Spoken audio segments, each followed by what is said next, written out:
Journalist Steve Rosen has just released a new book called Tone Chaser. It's a book on Eddie Van Halen and other people he's interviewed. This is an interesting situation. Steve was never a fan of Van Halen's first singer, David Lee Roth, and was not a fan of their bassist, Michael Anthony.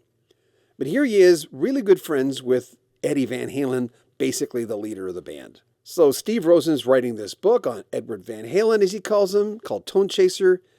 And there's a part of him that thinks, should I leave it out, the fact that I was not a fan of these two players in his big, big band? I've never personally had a problem with David Lee Roth.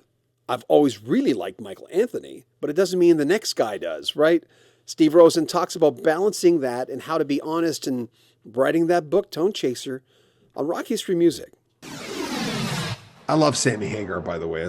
I really, really did. I preferred his era. And as much as I like 1984, which is my pinnacle for the band, when OU8, when 2 came out, I remember going, this is one of my freaking favorite albums. The first one, not as much, but the second one with Sammy, I went nuts. But anyway, Michael Anthony, let's talk about him. Well, I want to hear what you had to say about Michael Anthony first. Is that what well, I didn't. I wrote something, and then the Van Halen people just came out, and because someone had said something about his technique or something. It was more technique than ability, specifically with that. I forget who it was. It was a bass player. It wasn't a Flea, but it was someone like him. Yeah. And they came out, and I'm going, I didn't say it. I'm just quoting it. Oh, don't write about that. I'm going, it's news, man. It's controversy. It's getting, I don't go looking for it, but if it's there, I'm nuts not to go after it. Anyway, there you go. That's my story. Gotcha. Okay. So I was friendly with Mike. We weren't friends. I mean, I'd see him, if I was at some of the shows, I'd see Mike. Back in '85, when I was going to write Edward's authorized biography, and just backing up a bit, so for those who may not know, in 1985, I approached Edward. Edward, I'd like to write your life story. And he unbelievably said, yes, I can't think of anybody else who could write that but you. I started doing interviews, his friends, former bandmates, pre-Van Halen promoters who were putting on shows out in Pasadena, anybody I could find who I thought had something important to say about him. And one of the interviews I did was with Mike. And we sat down, I think, over the course of 2 days, and I was asking him all about the band and everything. And Mike was great. Mike was friendly and open,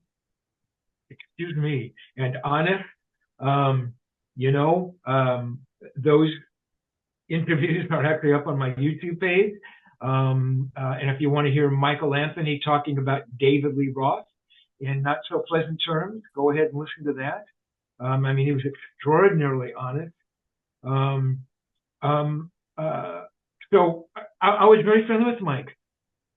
I've just never been a fan of Mike's bass playing. I understand how integral he was to the band, and we all talk about his harmonies, which were critical. And Mike provided that backbone against which Edward did his thing. Yeah, if Mike was Edward loved Tim Bogert. I think it was his favorite bass player. Had Mike been Tim Bogert, that band never would have worked. That really would have sounded like a prog band. There would have been no groove, really. That wouldn't have worked. But Mike worked perfectly for that band. I was just never a fan. And let me explain just a little bit. So you have to understand, as I mentioned before, I meet Edward in '77. By '77, I had been writing for many years, and I also had the music that I grew up on. And that was kind of like that English rock stuff, that mid to late '60s stuff. That was my favorite stuff. Jeff Beck Group, the first 2 records,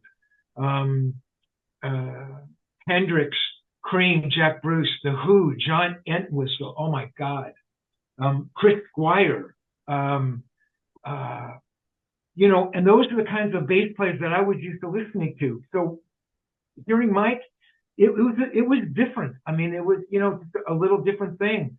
So yeah, and I thought long and hard about making my opinions known.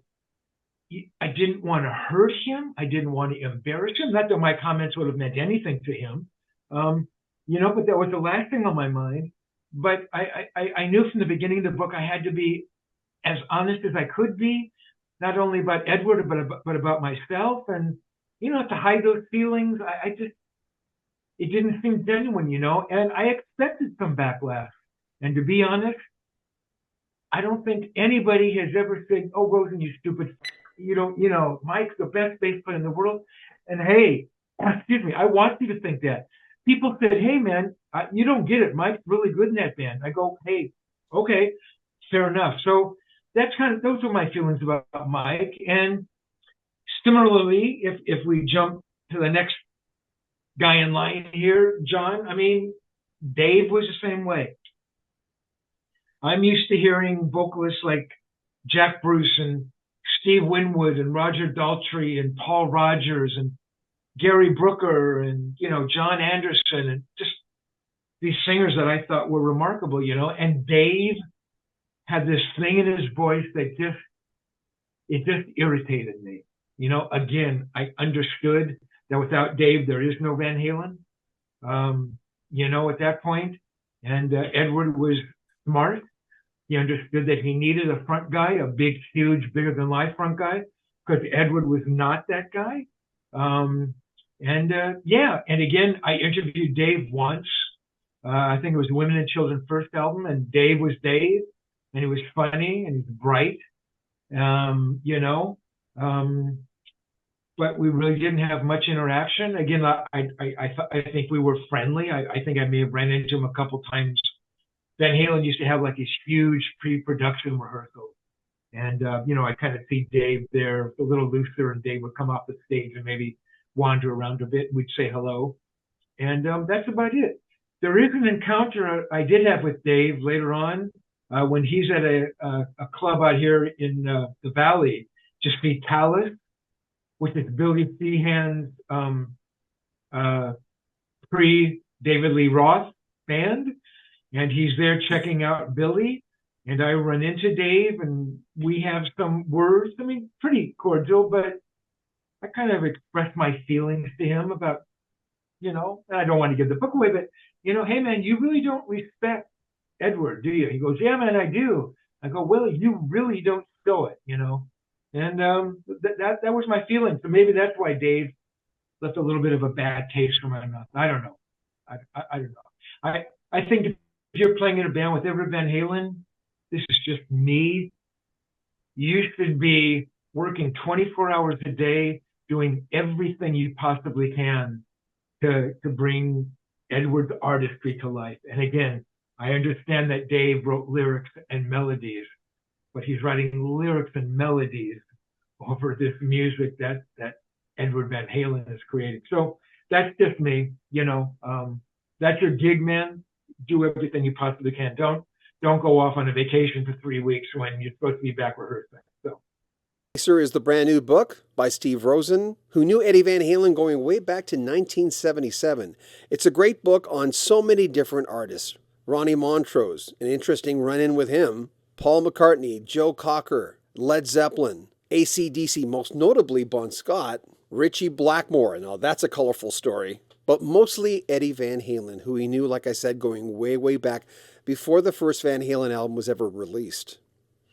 There's so much inside information in this book. It's one of my favorite books that I've read in a long time, and I really enjoy talking to Steve. His stories are magical, really. There'll be links in the description where you can pick it up. Remember, if you want to contribute to the channel, if you want to make a donation, there are links on every one of our videos to PayPal. You can make a PayPal donation. You can join our Patreon, get early access to all our videos. But remember, subscribe to the channel, like our videos, comment on them, and share them on social media.